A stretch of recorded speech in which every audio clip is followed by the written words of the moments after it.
പകലന്തിയോളം അധ്വാനിച്ചിട്ട് ജീവിതത്തിൽ ഒന്നും നേടാൻ കഴിയാതെ ഓടിത്തളരുന്ന മനുഷ്യരെ നോക്കി കർത്താവ് പറയുന്നു, അധ്വാനിക്കുന്നവരും ഭാരം ചുമക്കുന്ന ഏവരുമായുള്ളവരെ നിങ്ങൾ എൻ്റെ അടുക്കൽ വരുവിൻ, ഞാൻ നിങ്ങളെ ആശ്വസിപ്പിക്കാമെന്ന്.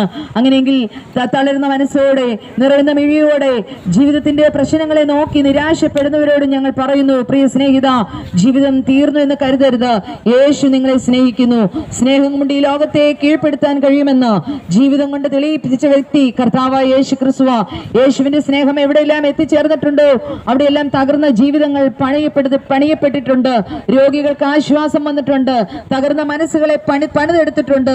പ്രിയപ്പെട്ടവരെ, യേശു ഒരു മനുഷ്യനെ തേടിയാണ് യേശുവിന്റെ യാത്രകളെല്ലാമെങ്കിലും ഇന്നിവിടെ ഈ സന്ധ്യ ഞങ്ങൾ പറയുന്നു, ജീവിതത്തിന്റെ ഏതെങ്കിലും മേഖലയിൽ നിരാശയിലൂടെ, ദുഃഖത്തിലൂടെ, വേദനയിലൂടെ കടന്നു പോകുന്നവരാണോ, ഒറ്റപ്പെടലിന്റെ നിരാശയുടെ വേദനയിലൂടെ കടന്നു പോകുന്നവരോട് ഞങ്ങൾ പറയുന്നു, യേശു നിങ്ങളെ സ്നേഹിക്കുന്നു. പ്രിയപ്പെട്ടവരെ, മരണം എന്ന മൂന്നക്ഷരം നമ്മെ ഏത് സമയവും മാടി വിളിക്കുന്ന ഒരു സമയമുണ്ട്.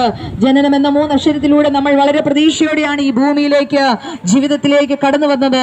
എന്നാൽ ഏത് മനുഷ്യനെയും, ഏത് പ്രഗത്ഭരായ മനുഷ്യനെയും, ഏത് പ്രതിഭാശാലിയായ മനുഷ്യനെയും, എത്ര ഉന്നതനെയും വിദ്യാസമ്പന്നരായ മനുഷ്യനെയും മരണം എന്ന മൂന്നക്ഷരം മാടി വിളിക്കും. എന്നാൽ പ്രിയപ്പെട്ടവരൊന്ന് ചോദിക്കുന്നു, ഈ ഭൂമിയിലെ മരണത്തിന് ശേഷവും ഒരു ജീവിതമുണ്ട്. അതാണ് മരണാനന്തര ജീവിതം എന്ന് പറയുന്നത്. അത് നമ്മൾ ഈ ഭൂമിയിൽ ജീവിക്കുന്നതിനനുസരിച്ചാണ് നമുക്ക് ലഭിക്കുന്നത്. നാം കുറച്ച് പീരീഡ് മാത്രം ഈ ഭൂമിയിൽ ജീവിക്കുമ്പോൾ എങ്ങനെയെങ്കിലുമൊക്കെ ജീവിച്ച് തീർക്കാനുള്ളതല്ല. നമുക്ക് കിട്ടിയ ജീവിതം സന്തോഷത്താൽ അടിച്ചു പൊളിച്ച് എന്നൊക്കെ പറയുന്നത് പോലെ ഉള്ള സാമ്പത്തികമെല്ലാം മുടക്കി എങ്ങനെയെങ്കിലുമൊക്കെ ജീവിച്ചു തീർക്കുക എന്നുള്ളതല്ല പ്രിയപ്പെട്ടവരെ.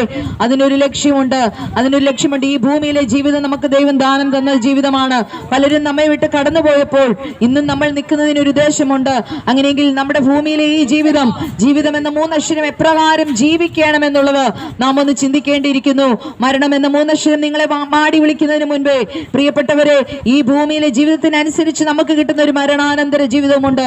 ഇതിലേക്ക് പ്രവേശിക്കണമെങ്കിൽ നാം ഈ ഭൂമിയിൽ ജീവിക്കുന്നതിനനുസരിച്ചാണ് കിട്ടുന്നത്. അങ്ങനെയെങ്കിൽ ഈ ഭൂമിയിലെ ജീവിതം നാം എങ്ങനെ ജീവിക്കണം പ്രിയപ്പെട്ടവരെ? അതിനൊരു വഴിയുണ്ട്. നേരായ വഴിയിലൂടെ, സത്യമായ വഴിയിലൂടെ, സമാധാനപരമായ വഴിയിലൂടെ നിങ്ങൾക്ക് യാത്ര ചെയ്യാൻ പറ്റിയൊരു വഴിയാണ് കർത്താവ് പറഞ്ഞു തരുന്നത്. അതുകൊണ്ട് യേശു പറയുന്നുണ്ട്, ഞാൻ തന്നെ വഴിയും സത്യവും ജീവനും എന്നാ പറയുന്നത്. അങ്ങനെയെങ്കിൽ പ്രിയ സ്നേഹിത, സത്യമായ വഴിയായ ജീവൻ പകരുന്ന ഈ കർത്താവിനെ നിങ്ങൾ സ്വീകരിക്കാൻ തയ്യാറാണോ? നിങ്ങളുടെ ജീവിതത്തിൽ സമാധാനപരമായ ഒരു ജീവിതം ഉണ്ടാകും, സന്തോഷപരമായ ഒരു ജീവിതം ഉണ്ടാകും. സമാധാനമില്ലാത്തവർക്ക് ആശ്വാസം തരുന്ന കർത്താവിന്റെ സ്നേഹത്തെ കുറിച്ച് ഒരിക്കൽ കൂടെ പറഞ്ഞുകൊണ്ട് ഈ സ്നേഹം നിങ്ങളെ മാടി വിളിക്കുന്നു.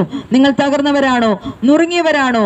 ആശ്വസിപ്പിക്കുന്ന കർത്താവിന്റെ സ്നേഹം നിങ്ങളെ സർവ്വസമാധാനമായി ആശ്വസിപ്പിക്കട്ടെ എന്ന ഈ സന്ദേശത്തോടെ ശ്രദ്ധിച്ച എല്ലാവർക്കും ഒരിക്കൽ കൂടെ നന്ദി പറഞ്ഞുകൊണ്ട് വാക്കുകളെ ഉപസംഹരിക്കുന്നു.